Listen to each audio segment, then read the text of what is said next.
everyone, welcome to the Ponto de Virada. Deixamos o esplendor intelectual do Harlem para chegar ao sul profundo, onde a lei e o terror racial dominavam. Hoje, mergulhamos num momento em que a resistência se tornou uma ação de massa organizada, reescrevendo todo o destino dos Estados Unidos.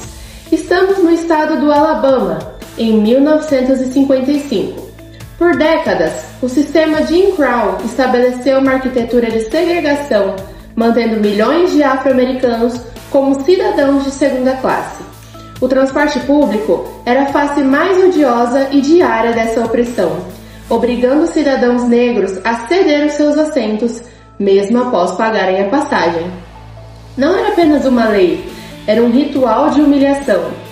Na data de 1º de dezembro de 1955, uma costureira chamada Rosa Parks disse não. E esse não foi um acidente, nem um ato isolado, mas sim o gatilho para 381 dias de união, sacrifício e estratégia. E este é o nascimento do ativismo moderno e do método de não violência em solo americano. Nossas correspondentes, Sarah Carter, está em Montgomery, para nos contar como a igreja se tornou o centro da revolução social. Sarah, qual é a atmosfera em Montgomery? Thank you, Laura. A atmosfera aqui não é de raiva explosiva, mas de determinação calma. Para entender a logística e a fé por trás dessa resistência, conversaremos com dois pilares da comunidade, a organizadora Sra. Clara Jones e a reverenda Ruth Miller. Sra. Clara, como era toda essa situação? O ônibus era uma humilhação diária, o ponto de contato mais constante e visível da segregação. Era a metáfora perfeita para a opressão.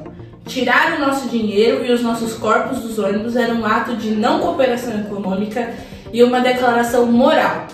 Os ônibus representavam a lei Jim Crow. Ao esvaziá-los, nós esvaziávamos o poder dessa lei sobre nós. Foi uma estratégia brilhante que atingiu o sul onde mais doía, no bolso.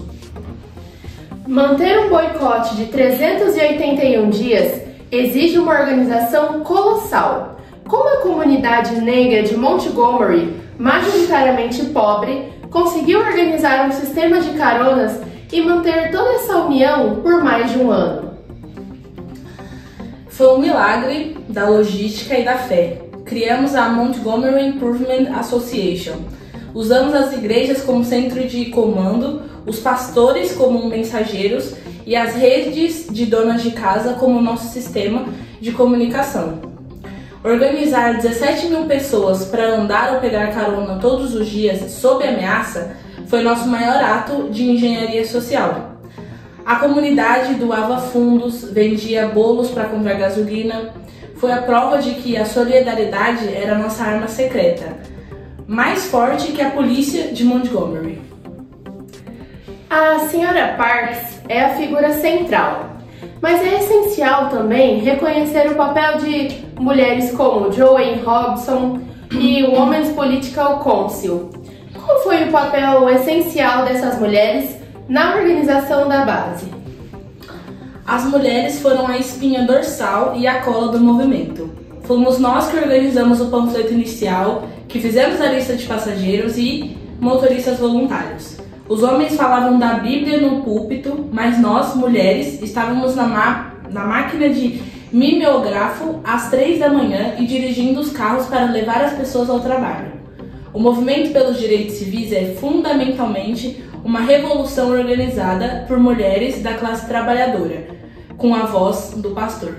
O boicote transformou a resistência em uma doutrina de não violência. No entanto, a comunidade sofreu ataques a tiros, bombas e ameaças. Como manter a adesão à não violência diante a violência do Estado? É uma disciplina espiritual estratégica. A não violência não é passividade, é resistência ativa sem uma retaliação. Aprendemos que, ao absorver a violência sem devolver, expomos a brutalidade moral do opressor para o mundo. Cada bomba lançada nas casas dos nossos líderes era um ponto de virada para a nossa causa do noticiário nacional.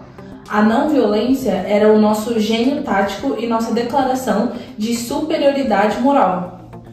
E esse boicote realmente foi um grande sucesso, graças à Suprema Corte.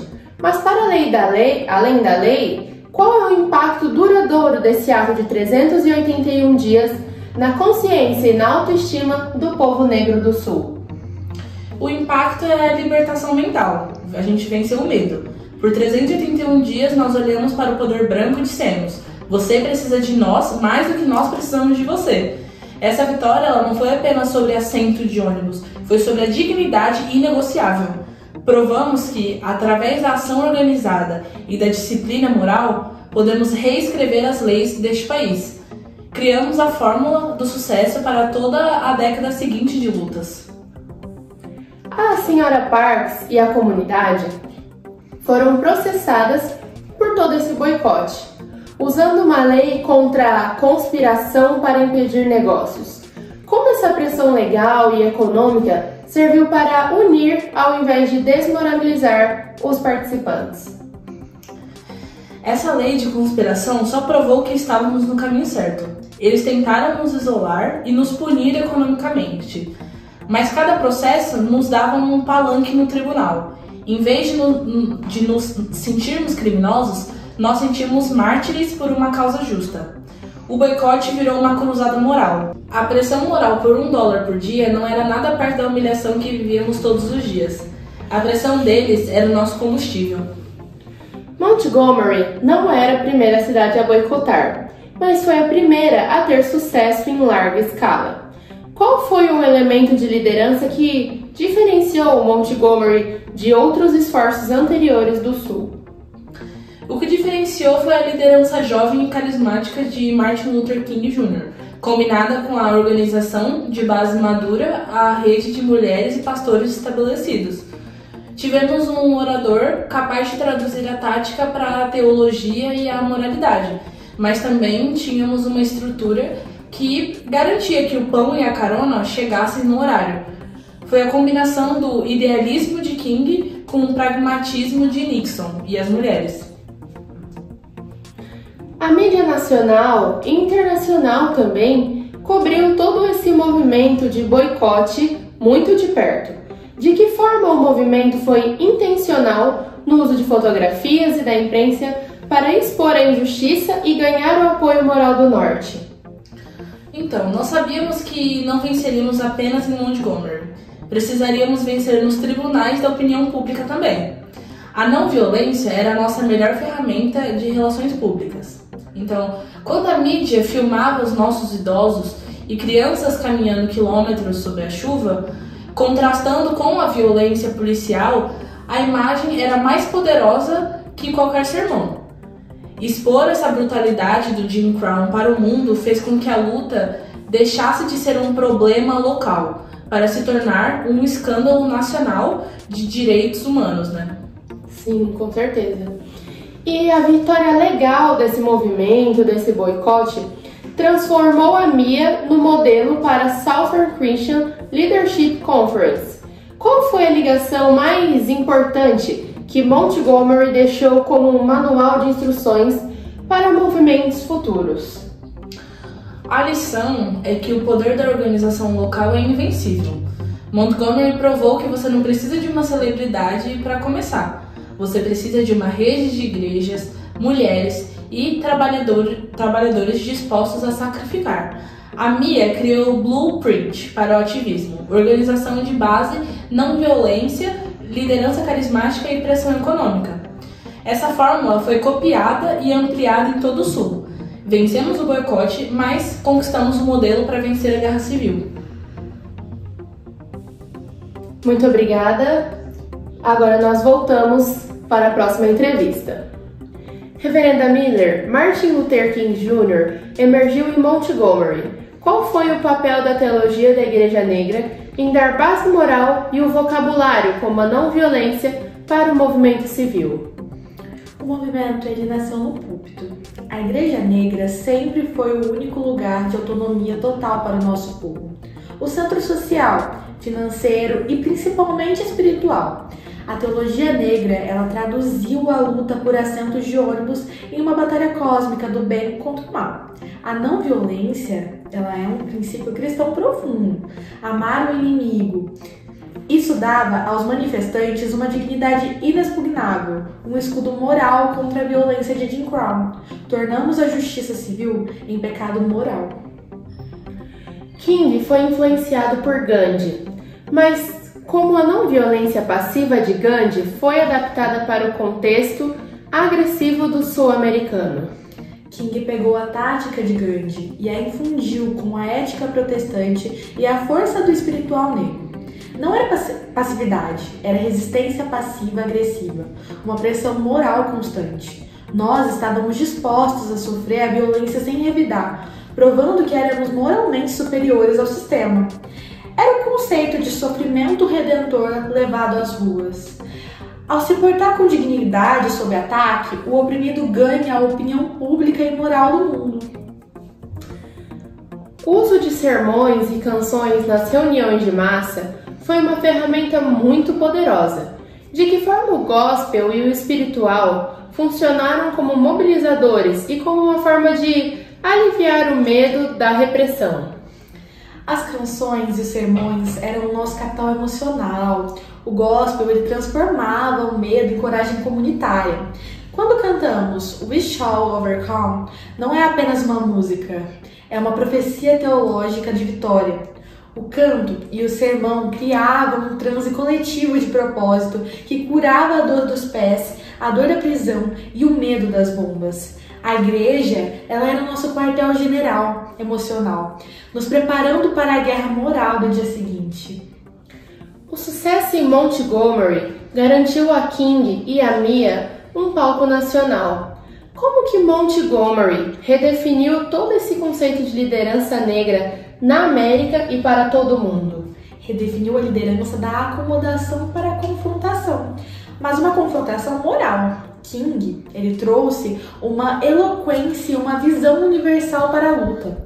Ele transformou a luta local por direitos civis em uma luta global por direitos humanos. Ele provou que a resistência ela não precisava ser violenta para ser eficaz. A ascensão de King, ela foi uma ascensão de autoridade moral sobre a autoridade legal e justa.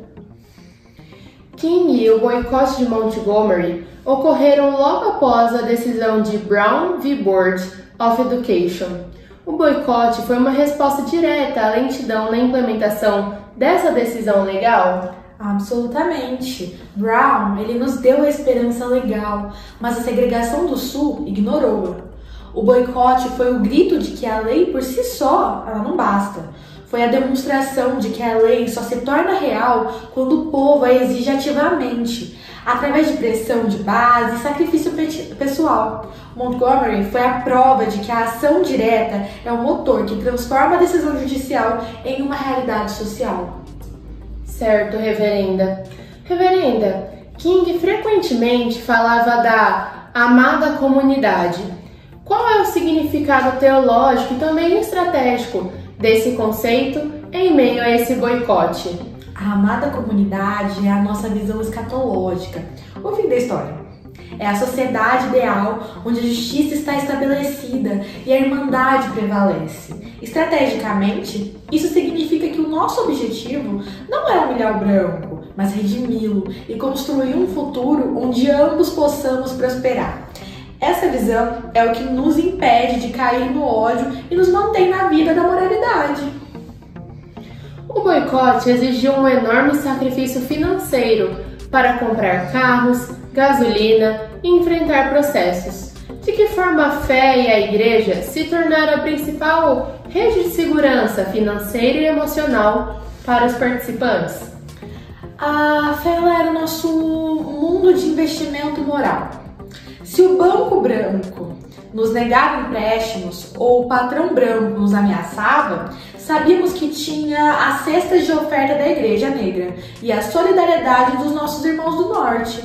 A igreja ela não apenas pedia doações, ela agia como uma instituição financeira paralela, redistribuindo recursos para pagar fianças e manter as famílias à tona. O sacrifício financeiro ele se transformava em uma oferenda espiritual e a igreja ela garantia que ninguém fosse à falência por fazer o que era justo. Martin Luther King foi ameaçado preso e teve sua casa bombardeada durante o boicote. De que forma esses ataques pessoais e a resiliência dele transformaram a sua liderança, elevando-o de um pastor local para um profeta da justiça? O sofrimento é o que autentica a voz do profeta King. Começou como um orador eloquente, mas os ataques eles o transformaram em um mártir vivo. O bombardeio em sua casa foi um divisor de águas. Quando ele acalmou a multidão enfurecida na varanda, ele demonstrou a disciplina da não violência em sua forma mais pura. Sua dor pessoal se tornou o combustível moral da nação. Ele deixou de ser o Dr. King da Dexter Avenue para se tornar a consciência profética da América. Com certeza. Reverenda, como o fato de a liderança ser composta pelo clero influenciou a resiliência do movimento sob vigilância constante? O clero é visto como guardião da integridade moral. A vigilância e as prisões de pastores transformaram o ativismo em sacrifício profético. O governo tentou nos rotular como subversivos, mas a prisão de um pastor de igreja era vista pelo povo como uma perseguição de um profeta. Isso argumentava o apoio nacional e internacional. A igreja, ao ser atacada, ela se tornou a fortaleza inexpugnável do movimento. Laura, o sucesso de Montgomery foi a combinação perfeita entre a moralidade do púlpito e a organização dos pés no chão. A Suprema Corte decidiu a favor da integração, mas foi o sacrifício de 381 dias de pessoas como a Sra. Jones e a liderança da Reverenda Miller que fizeram a lei se tornar viva. Eu devolvo você, Laura, para a análise final. O boicote de Montgomery não foi apenas uma vitória legal sobre a segregação. Foi a vitória final da mente sobre o medo. Durante 381 dias, a comunidade negra transformou a humilhação diária em um laboratório de resistência e um triunfo da fé. O que foi escrito nos livros do Harlem, a dignidade negociável e o gênio cultural, foi levado também para o asfalto do Alabama. Montgomery foi a prova de que a autodefinição gera poder. A ação organizada e a disciplina moral não apenas integraram os ônibus, elas forjaram a fórmula do sucesso para todo o movimento pelos direitos civis. Validou a não violência como arma tática mais eficaz e, mais crucialmente, nos deu a figura de Martin Luther King Jr., cuja moralidade transformou uma luta local em uma mensagem universal de direitos humanos. Esta é a essência do nosso ponto de virada. A luta pela autonomia começou com a terra, ganhou voz na cultura e conquistou sua doutrina moral nas ruas de Montgomery. A história nos mostra: a resistência sempre encontra o caminho, e a dignidade é sempre o primeiro passo para a liberdade. Com a consolidação de todo este legado, encerramos a nossa série. Muito obrigada por nos acompanhar até aqui e até a próxima jornada pela história. Good night!